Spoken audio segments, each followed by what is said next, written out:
सगळं काय होतं, मला कौतुक करायचंय तुमचं, हे एवढं सगळं असताना सुद्धा थोडी थोडकी नाही तर जवळजवळ 85,000 मतं तुम्ही घेतलेली पाहिजे. जर सगळे पक्षप्रवेश डोळ्यासमोर आणले तर कुठल्या पक्षात माणसं शिल्लक राहिली नाही असं चित्र होतं. त्याच मतदारसंघामध्ये 85,000पर्यंत मतदान मिळलं. याचा अर्थ दीडपट लोकसंख्या म्हणजे 1,20,000 जनता ही उद्धव बाळासाहेब ठाकरे यांच्या पाठीमागे. हेच गणित असतं ना, मतदानाच्या दीडपट किमान लोकसंख्या असते ना, 1,20,000 लोक त्या पाठीमागे.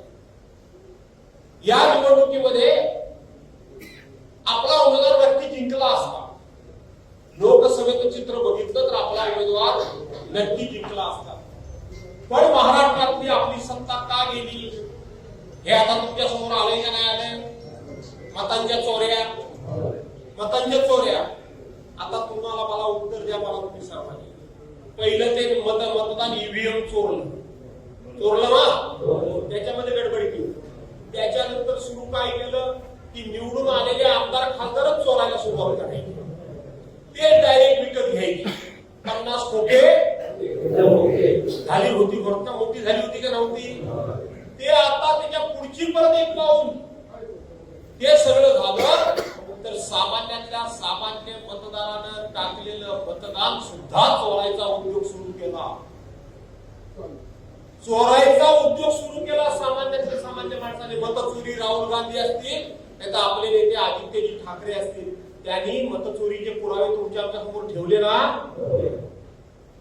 आता आम्हाला विचार करायची वेळ आली. काल परवापर्यंत मशीन मध्ये चोरी, त्यानंतर निवडून आलेला देणारा चोरी. अरे आता तर आम्ही टाकलेलं आमचं मत ते सुद्धा चोरी. म्हणजे ह्या चोरांचंही मजल आणि ह्या चोरांची हिंमत आपल्या घरापर्यंत चोऱ्या करण्यापर्यंत येऊन पोहोचलेली आहे. असंच म्हणायचं ना, साधा सोपा व्यवहार चोरले. आता तुम्हाला नव्हे, या महाराष्ट्रातल्या आणि देशातल्या जनतेला विचार करण्याची वेळ आली आहे की आता हे चोर पर्यंत लांब पर्यंत होते, त्यांना आपल्या घरापर्यंत आले. मग अशा चोरांजवळ आपण दोस्ती करायची का? असे चोर आपल्या घराजवळ आपण ठेवायचे का? हा विचार करण्याची वेळ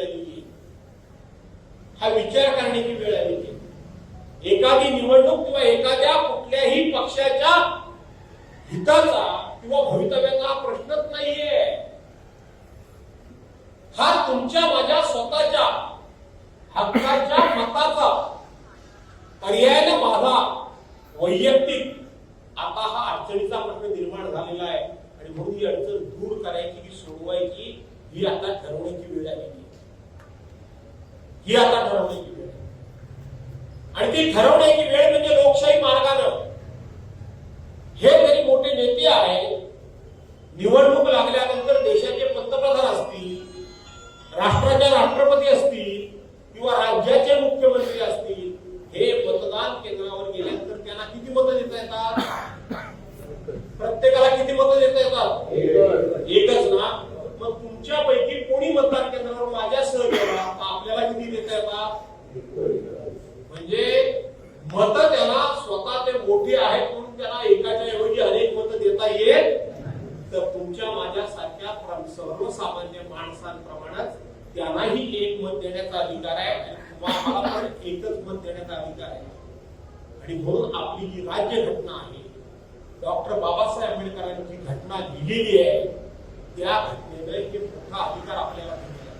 तुमच्या माझ्याकडून एकच मत देतात आणि म्हणून ते एक मत गोळा करून याला लोकशाही मार्गाने पराभूत करणं म्हणजे ही लढाई जिंकणं, हा त्यातला खऱ्या अर्थानं अर्थ आहे. आणि म्हणून माझी कार्यपद्धती हीच आहे. मी सर्वसाधारणपणे कितीही समोरचा माणूस पैसेवाला असला तर त्याच्या पैशाचा मी कधी विचार करत नाही. तो किती पैसे खर्च करेल म्हणून मला किती करावे लागतील अशा पद्धतीचं मी काहीही करत नाही. पण तरी सुद्धा मी जिंकतो. त्याचं कारण एक वर मी माझ्या पाठीशी उभं करतो म्हणून मी गेलो.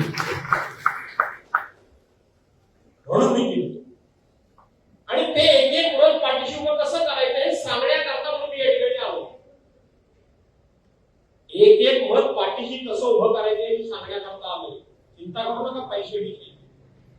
खर्चाशिवाय निवडणुका होत नाही हे मी तुम्हाला पुन्हा एकदा सांगतोय. माझा अर्थ तुमच्या लक्षात आला असेल, पण केवळ निवडणुका पैसे जिंकतात असं नाही. पैसे जिंकतात असं मला ऋषी तुला धन्यवाद द्यायचे. मला तुझं कौतुक करायचं आणि तुमचंही मला कौतुक करायचं की आपल्याला शेवटचा आधार एक जबरदस्त लढवया नेता म्हणून संजय कदम सारखा आपला एक आधार होता जे आहे ते बोललं पाहिजे. लोकांना वाटत होतं की बाकी काय नाही पण आमचा एक लढवया आमचा सहकारी आहे. पण तोही गेला आणि तो गेल्यानंतर तुम्हाला हात मारावा असा एकही माणूस शिल्लक राहिला नाही. अशा पडझडीमध्ये तुमच्यासारख्या सहकार्याबरोबर घेऊन एखाद्या लढवय्याप्रमाणे आपण पावनखिंडीतली बाजी प्रभूची लढाई ऐकली असेल. ती तलवारीची लढाई होती, ती समोरासमोर उभं राहून माणसाची लढाई होती. पण आजची लोकशाही मार्गाची लढाई त्याच पावनखिंडीतल्या बाजी प्रभूप्रमाणे आमचा तालुका प्रमुख ऋषी गुजर लढतोय. म्हणून ही तुम्ही सगळी एकत्रित आहात. आलात ना का नाही आलात? त्याला मदत करणारे तुमच्यासारखे अनेक लोक आहेत, मी स्वतः म्हणतो. पण कुणीतरी नेतृत्व करावं लागतं. आणि म्हणून आता जिल्हा प्रमुख म्हणून विक्रांतच्यावर उद्धव साहेबांनी जबाबदारी दिलेली आहे. उद्धव साहेबांनी जबाबदारी खरी ही जबाबदारी आम्हाला नको होती. मी उद्धव साहेबांना स्वतःहूनच सांगितलं होतं. एक वेळा नाही 4 वेळा सांगितलं होतं की आता ही परिस्थिती अशी आहे की अशा परिस्थितीमध्ये आमच्या मुलांना आम्ही पूर्ण करणं ही परिस्थिती नाहीये. आता कोणाला तरी आम्ही पुढं पाठवणं आणि त्याच्या पाठीमागे आम्ही गंभीरपणे उभं राहणं ही आताची सध्याची गरज आहे. ही सध्याची गरज आहे. त्यामुळे माझ्या मुलाचा विचार करू नका, तुम्ही अन्य कोणाचा तरी करा.